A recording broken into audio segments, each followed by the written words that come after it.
Why Africa is not poor, but controlled. Africa is not poor. That statement alone challenges one of the most repeated narratives in global discourse. For decades, Africa has been described as developing, underdeveloped, or in need of aid. But when you step back and examine the facts, that narrative begins to fall apart. Because Africa is not lacking in wealth. In fact, it is one of the richest regions on Earth in terms of natural resources. The continent holds vast reserves of gold, diamonds, oil, natural gas, cobalt, uranium, and some of the most fertile agricultural land in the world. The Democratic Republic of Congo alone contains a significant portion of the world's cobalt, an essential resource powering modern technology, from smartphones to electric vehicles. Countries like Nigeria and Angola are major oil producers. South Africa has long been known for its mineral wealth. So the question is not where the wealth is. The question is who controls it. And this is where the real issue begins. Much of Africa's wealth does not remain within the continent. Raw materials are extracted and exported, often at relatively low prices. These materials are then processed, refined, and turned into high value products elsewhere, primarily in industrialized economies.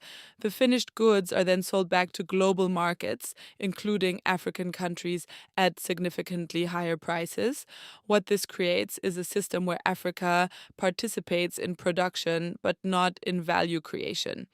This system did not emerge by accident, it is rooted in history. During colonial rule, African economies were structured specifically to serve external powers. Infrastructure such as railways and ports was built not to connect African economies internally, but to transport resources from inland regions to the coast for export. Local industries were discouraged or outright suppressed.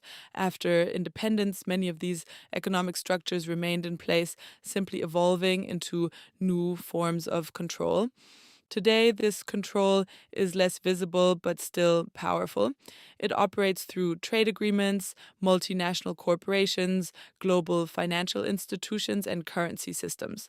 African nations often find themselves locked into positions where they export raw materials while importing finished goods.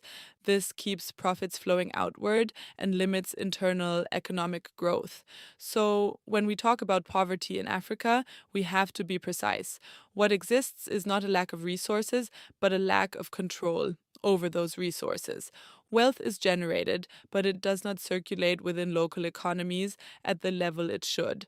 Instead, it is extracted, redirected, and accumulated elsewhere. Changing this reality requires more than just acknowledging the problem. It requires a shift toward ownership of resources, of production, of industry, and of economic direction. It requires building systems that allow value to be created and retained within the continent. Africa is not poor. Africa is positioned in a global system that limits how its wealth is used. And until that system changes or is actively reshaped, the illusion of poverty will continue to be presented as reality.